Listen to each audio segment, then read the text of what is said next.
ಶ್ರೀಗುರುಭ್ಯೋ ನಮಃ.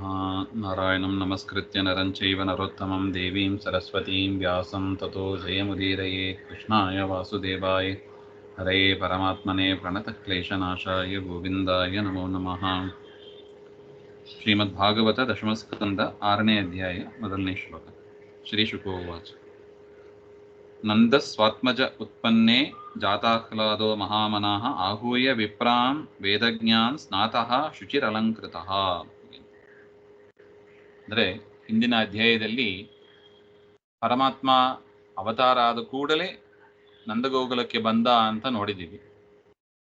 ಅದಾದ ಮೇಲೆ ಅಲ್ಲಿ ಕಂಸನ ಹತ್ರ ಏನಾಗ್ತಾ ಇತ್ತು, ಮಥುರಾ ಪಟ್ಟಣದಲ್ಲಿ ಏನಾಗ್ತಾ ಇತ್ತು ಅಂತ ನೋಡಿದ್ದೀವಿ. ದುರ್ಗಾದೇವಿ ಬಂದರು, ಆಕಾಶವಾಣಿ ಆಯಿತು, ಅಂದರೆ ದುರ್ಗಾದೇವಿಯ ಮಾತು ಆಯಿತು. ಆ ಮಾತನ್ನು ಕೇಳಿ ಕಂಸ ಅವನ ಮಂತ್ರಿಗಳೆಲ್ಲ ಏನು ಆಲೋಚನೆ ಮಾಡಿದರು ಅಂತ ನಾವು ಹಿಂದೆ ನೋಡಿದ್ದೀವಿ. ಈ ಅಧ್ಯಾಯದಲ್ಲಿ ಕೃಷ್ಣ ನಂದಗೋಕುಲಕ್ಕೆ ಬಂದಲ್ವಾ, ಬಂದಾಗ ಅಲ್ಲಿ ಏನಾಯಿತು, ಮಾರನೇ ದಿವಸ ರಾತ್ರಿ ಬಂದ. ಶ್ರಾವಣ ಕೃಷ್ಣ ಪಕ್ಷ ಅಷ್ಟಮಿಯಲ್ಲಿ ಪರಮಾತ್ಮ ಅವತಾರ ಮಾಡಿದ ಮೇಲೆ ನವಮಿ ದಿವಸ ಏನಾಯಿತು ಎಂಬ ವಿಚಾರವನ್ನ ಹೇಳ್ತಾ ಇದ್ದಾರೆ. ನಂದಸ್ತ್ವಾತ್ಮಜ ಉತ್ಪನ್ನೆ ಜಾತಾಹ್ಲಾದ, ಮಗ ಹುಟ್ಟಿದ ಅಂತ ವಿಚಾರ ಕೇಳಿ ನಂದಗೋಪನಿಗೆ ಭಾರಿ ಸಂತೋಷ ಆಯ್ತಂತೆ.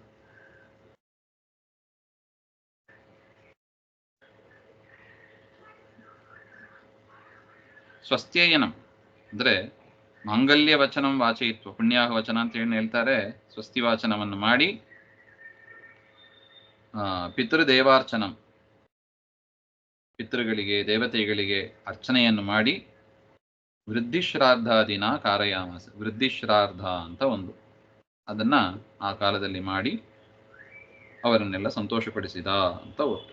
ಆಹೂಯ ವಿಪ್ರಾನ್ ವೇದಜ್ಞ, ವೇದ ಬಲ್ಲವರಾದ ಬ್ರಾಹ್ಮಣರನ್ನು ಕಳಿಸಿ ಈ ರೀತಿಯಾಗಿ ವೃದ್ಧಿಶ್ರಾರ್ಧ ಪೂರ್ವಕವಾಗಿ ಪಿತೃ ಮತ್ತು ಪಿತೃದೇವತೆಗಳ ಒಂದು ಪೂಜೆಯನ್ನು ಮಾಡಿ. ಯಾಕೆ? ಪಿತೃದೇವತೆಗಳ ಆಶೀರ್ವಾದದಿಂದಲೇ ಮಕ್ಕಳು ನಮಗೆ ಹುಟ್ಟುತ್ತಾರೆ.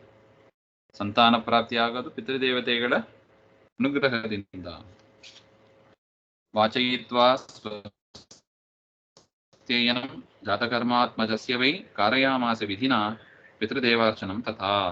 ಸ್ವಸ್ತ್ಯಯನ ಅಂದ್ರೆ ಪುಣ್ಯಾಹ ವಚನ. ಸತ್ಯಧರ್ಮದ ಬರೀತಾರೆ ನೋಡಿ, ಓಂ ಪುಣ್ಯಾಹಂ ಇತಿ ವದಂತಿ ತದ್ವಾಚಯಿತ್ವಾ. ಆ ರೀತಿಯಾಗಿ ಪುಣ್ಯಾಹ ವಚನ ಮಂತ್ರಗಳನ್ನೆಲ್ಲ ಹೇಳಿ ಪಿತೃದೇವಾರ್ಚನ, ತಂದೆ ತಾಯಿ ಆ ಪಿತೃದೇವತೆಗಳು ಮಾತೃದೇವತೆಗಳು ಅಂತ ಇದ್ದಾರೆ. ಮಾತೃದೇವೋ ಭವ ಪಿತೃದೇವೋ ಭವ ಇತ್ಯಾದಿ ರೂಪಾದಿಗಳಿಂದ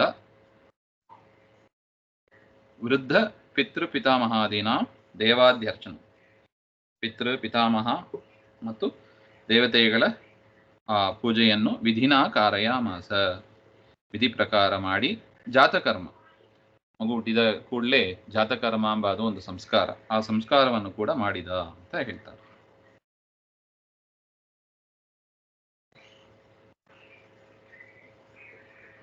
ಧೇನೂನಾಂ ನಿಯುತೆ ಪ್ರಾದಾದ್ ವಿಪ್ರೇಭ್ಯಃ ಸಮಲಂಕೃತೆ ತಿಲಾದ್ರೀನ್ ಸಪ್ತರತ್ನೌಘಾನ್ ಶಾತಕುಂಭಾಂತರಾವೃತಾನ್.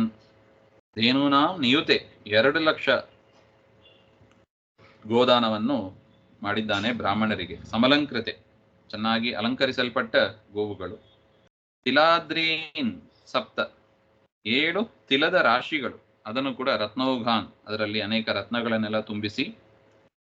ಶತಕುಂಭಾಂತರಾವೃತಾನ್, ಅದರ ಸುತ್ತ ಸುವರ್ಣದ ರಾಶಿ, ಅಷ್ಟು ಎಲ್ಲವನ್ನು ಕೂಡ ಅವನು ದಾನ ಮಾಡಿದ್ದಾನೆ ಅಂತ ಹೇಳ್ತಾ ಇದ್ದಾರೆ.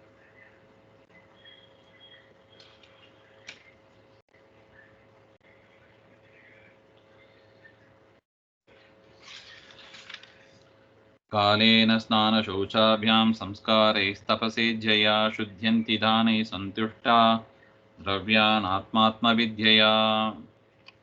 ಯಾಕೆ ಇಷ್ಟೆಲ್ಲ ದಾನ ಮಾಡಬೇಕಾಗಿತ್ತು, ಏನು ಇದರ ತಾತ್ಪರ್ಯ ಏನು ಹಾಗೆಂಬುದನ್ನ ವೇದವ್ಯಾಸರು ನಮಗೆ ತಿಳಿಸಿಕೊಡ್ತಾ ಇದ್ದಾರೆ. ಯಾವ ಪದಾರ್ಥ ಯಾವುದರಿಂದ ಶುದ್ಧ ಆಗ್ತದೆ ಹಾಗೆ ಅಂತ ಒಂದು ವಿಚಾರ. ಕಾನಿಚಿತ್ ದ್ರವ್ಯಾನಿ ಕಾಲೇನ ಶುದ್ಧ್ಯಂತಿ, ಕೆಲವು ಪದಾರ್ಥಗಳು ಕಾಲಕ್ರಮೇಣ ಶುದ್ಧವಾಗ್ತದೆ. ಯಥಾ ತುಳಸಿಯಾದೀನಿ, ತುಳಸಿ ಅದು ಬೆಳೆದ ಕೂಡಲೇ, ಅಂದರೆ ಬೀಜ ಬಿಟ್ಟು ಸ್ವಲ್ಪ ಬೆಳೆದ ಕೂಡಲೇ ಅದನ್ನು ನಾವು ತರಬಾರ್ದಂತ, ಅದು ಶುದ್ಧಿಯಾಗಿರೋದಿಲ್ಲ. 1 ತಿಂಗಳು ಬಿಡಬೇಕಂತ, 1 ತಿಂಗಳು ಆದ ಮೇಲೆ ಅದನ್ನ ಪೂಜೆಗೆ ಬಳಸಬೇಕು ಅಂತ ಹೇಳ್ತಾರೆ. ಸೊ ಅದು ಮೊದಲು ಅಶುದ್ಧವಾಗಿ ಇರುತ್ತದೆ, ಕಾಲಕ್ರಮೇಣ ಅದು ಶುದ್ಧವಾಗ್ತದೆ. ಶುದ್ಧ ಆದ ಮೇಲೆ ಅಂದ್ರೆ 1 ತಿಂಗಳು ಆದ ಮೇಲೆ ನಾವು ಅದನ್ನ ಪೂಜೆಗೆ ಬಳಸೋದು. ಯಥಾ ತುಳಸಿಯಾದಿ ಕಾನಿಚಿತ್ ಸ್ನಾನ ಶೌಚಾಭ್ಯಾಂ. ಶರೀರ ಶುದ್ಧಿ ಆಗೋದು ಯಾವುದರಿಂದ?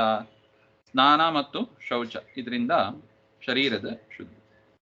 ಕಾನಿಚಿತ್ ಸಂಸ್ಕಾರೈಹಿ ಯಥಾ ಕಾಂಸ್ಯ ಮುಂತಾದ ಪಾತ್ರಗಳು, ಅವುಗಳನ್ನೆಲ್ಲ ಸಂಸ್ಕಾರದಿಂದ, ಸಂಸ್ಕಾರ ಕ್ರಮ ಇದೆ, ಆ ಸಂಸ್ಕಾರದಿಂದ ಅವುಗಳು ಶುದ್ಧವಾಗುತ್ತವೆ. ಅಥವಾ ಜಾತಕರ್ಮಾದಿ ಸಂಸ್ಕಾರೈಹಿ ಗರ್ಭ, ಜಾತಕರ್ಮ ಮುಂತಾದ ಸಂಸ್ಕಾರಗಳಿಂದ ಗರ್ಭ ಅಂದ್ರೆ ಸಣ್ಣ ಮಗು, ಅವರು ಶುದ್ಧರಾಗ್ತಾರೆ. ಕಾನಿಚಿತ್ ತಪಸ, ಕೆಲವು ತಪಸ್ಸಿನಿಂದ, ಪೂಜೆಯಿಂದ, ಯಥಾ ಅರ್ಚ್ಯಾದಿ.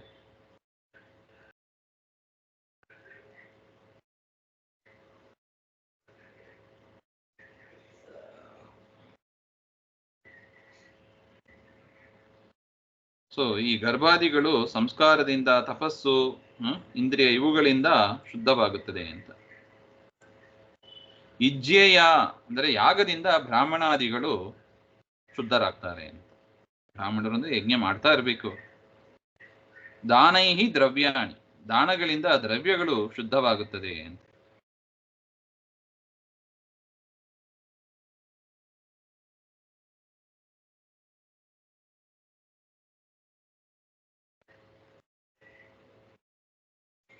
ಸಂತುಷ್ಟ್ಯ ಮನಃ, ಮನಸ್ಸು ಶುದ್ಧ ಆಗೋದು ಸಂತೋಷದಿಂದ.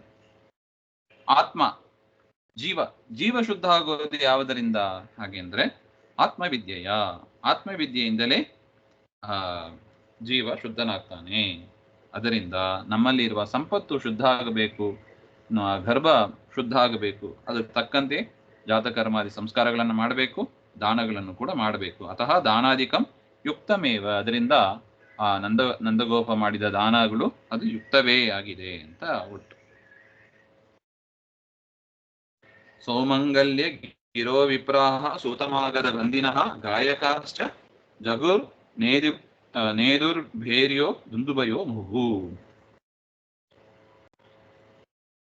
ಚಂದ್ರೋದಯ ಆದ ಕೂಡಲೇ ಹೇಗೆ ಸಮುದ್ರ ಹುಕ್ಕಿ ಹರಿಯುತ್ತದೋ ಅದೇ ರೀತಿಯಾಗಿ ಭಗವಂತನ ಅವತಾರ ಆದ ಕೂಡಲೇ ಸಂಭ್ರಮ, ಸಜ್ಜನರ ಮಧ್ಯದಲ್ಲಿ ಭಾರಿ ಸಂಭ್ರಮ, ಮಂಗಳಪ್ರದವಾದ ವಾತಾವರಣ.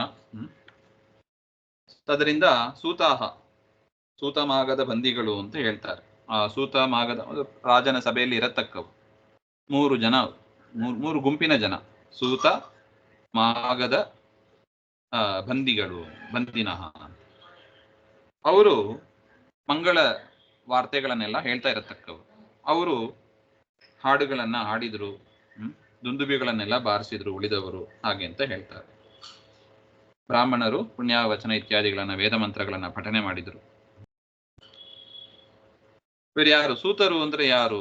ಸ್ವಕೃತ ಸ್ತುತಿ ಪಾಠಕ, ರಾಜನು ಏನೇನ್ ಮಾಡಿದ್ದಾನೆ ಅದನ್ನ ಮತ್ತೆ ಮತ್ತೆ ರಾಜನ ಮುಂದೆ ಹೇಳಿ ಹೊಗಳ್ತಾ ಇರುವವರನ್ನ ಸೂತಾಹ ಅಂತ ಕರೀತಾರೆ. ಇನ್ನು ಮಾಗದಾಹ ಅಂದ್ರೆ ಪರಕೃತ ಸ್ತುತಿ ಜೀವಿನಃ,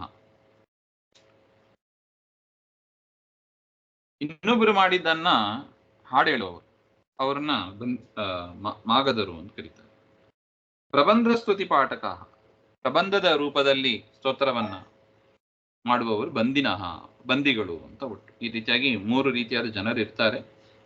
ಅವರೆಲ್ಲ ಆ ರಾಜನ ನಂದನ ಸ್ತೋತ್ರವನ್ನು ಮಾಡಿದರು. ಇನ್ನು ಹಾಡು ಹೇಳತಕ್ಕವರು ಹಾಡು ಹೇಳಿದರು, ಬೇರಿಗಳು ದುಂದುಬಿಗಳು ಎಲ್ಲವೂ ಕೂಡ ಮೊಳಗಿದವು, ಮಂಗಳಮಯವಾದ ವಾತಾವರಣ ಅಂತ ಒಟ್ಟು. ಇನ್ನು ಮುಂದೆ ಏನಾಯ್ತು ಅಂತ ಮತ್ತೆ ನೋಡೋಣ. ಶ್ರೀಮಧ್ವಾಂತರ್ಗತ ಶ್ರೀಕೃಷ್ಣ ಆತ್ಮನಸ್ತು. ಶ್ರೀಹರೇನು.